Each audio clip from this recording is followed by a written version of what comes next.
Hello everyone, আসসালামু আলাইকুম। আজকে বানাবো চিকেন বল। মজার বিষয় হলো পৃথিবীর বিভিন্ন দেশে চিকেন বলকে চাইনিজ ডিশ হিসেবে সেল করা হয়। এরা যতই চাইনিজ বলুক, চিকেন বল মূলত এসেছে ইউকে থেকে। এরকম আরেকটি পপুলার ডিশ হলো ফ্রেঞ্চ ফ্রাই। অনেকেই মনে করেন ফ্রেঞ্চ ফ্রাই ফ্রান্স থেকে নয়, বরং বেলজিয়াম থেকে এসেছে।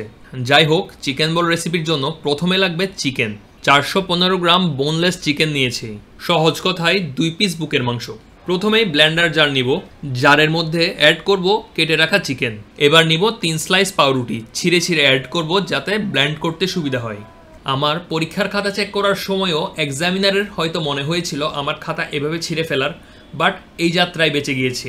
একটি ডিম অ্যাড করব। এখন কোয়েশ্চেন হলো, ডিম আগে নাকি মুরগি আগে? চিকেন বলের ক্ষেত্রে যেটি আপনার ইচ্ছে সেটিই আগে, কারণ একসাথেই ব্লেন্ড করব। অ্যাড করব 2 চা চামচ রসুন পেস্ট, 2 চা চামচ আদা পেস্ট, 1 চা চামচ গোলমরিচের গুঁড়া, স্বাদমতো চিলি ফ্লেক্স, একটি কাঁচামরিচ, স্বাদমতো লবণ। অ্যাড করব সামান্য MSG or monosodium glutamate or testing salt, যাই বলেন। সবশেষে অ্যাড করব 1 টেবিল চামচ কর্নফ্লাওয়ার। এবার ঢাকনা নিয়ে ব্লেন্ড করে নিব। একটা ব্যাপার খেয়াল রাখবেন, ব্লেন্ডারের ক্যাপাসিটি অনুযায়ী ব্লেন্ড করার ট্রাই করবেন। ব্লেন্ডার জারের চেয়ে যদি ইনগ্রেডিয়েন্টস বেশি হয়ে যায় তাহলে 2-3 বার করে ভাগ করে ব্লেন্ড করবেন। আমার ব্লেন্ডার ব্লেন্ড শুরু হওয়ার কিছুক্ষণের মধ্যেই নিঃশ্বাস বন্ধ হয়ে মরে যেতে নিয়েছিল, তাই 2 বার আলাদা করে ব্লেন্ড করেছিলাম, বাট ভিডিওতে একবারই দেখালাম। সব কিছু ভালো করে ব্লেন্ড হয়ে গেলে একটি পাত্রে পেস্টগুলো আলাদা করে নিব। এবার হাতে তেল লাগিয়ে নিব এবং পরিমাণ মতো মাংস নিয়ে হাতে রাউন্ড করে নিব। মাংস জাতীয় কিছু স্মুথ রাউন্ড করতে চাইলে এভাবে এক হাত থেকে অন্য হাতে ছুটতে থাকলে ভেতরের ইয়ারও বের হয়ে যায়, আবার বাইরের সারফেসটিও অনেক স্মুথ হয়। এভাবে সবগুলো রাউন্ড করার পর আমি রাইস কুকারের এই ট্রেটিতে সবগুলো নিয়ে নিলাম।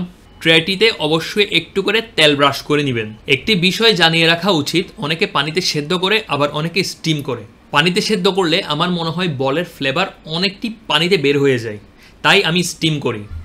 আবার স্টিম করলে বলগুলো ফুল রাউন্ড হয় না, একটু চ্যাপ্টা মনে হয়। দুইটাই রাইট, আবার দুইটাই রং, যে যেটা প্রেফার করে। মোটামুটি 10 মিনিটের মতো স্টিম করে নিলেই আমাদের কাজ শেষ। জাস্ট ভিডিওতে দেখানোর জন্য একটি কেটে দেখলাম এবং সফট হয়েছে কিনা তা দেখলাম। খাওয়ার আগে অবশ্যই তেলে হালকা ভেজে নিতে হবে। জাস্ট ভিডিওতে দেখার জন্য শুধু 5টি আমি ভেজে রেখেছিলাম। যেহেতু স্টিম হয়েছে তাই বেশিক্ষণ কড়া ভাজা করার দরকার আছে বলে আমি মনে করি না। তাও যদি মনে করেন দরকার, তাহলে আপনি করতেই পারেন। ভাজার পর এই হলো অবস্থা। ভেতরের অবস্থা হলো ঠিক এরকম। ধন্যবাদ ভিডিওটি দেখার জন্য। যারা দেখেন নাই তাদেরকেও থ্যাঙ্কস, বাট তারা কখনোই জানবে না যে আমি তাদেরকে থ্যাঙ্কস দিয়েছিলাম। সো ভিডিওটি যারা দেখেছেন তাদের উচিত বাকিদের জানিয়ে দেয়া যে আমি তাদেরকে থ্যাঙ্কস দিয়েছি। সবাই চিকেন বলকে শাসলিকের কাঠি দিয়ে সার্ভ করে, একটা কেটে ফেলার পর যে 4টা বাকি ছিল তা দিয়ে আমিও ট্রাই করলাম। সবাই করে তাই করলাম। ধন্যবাদ।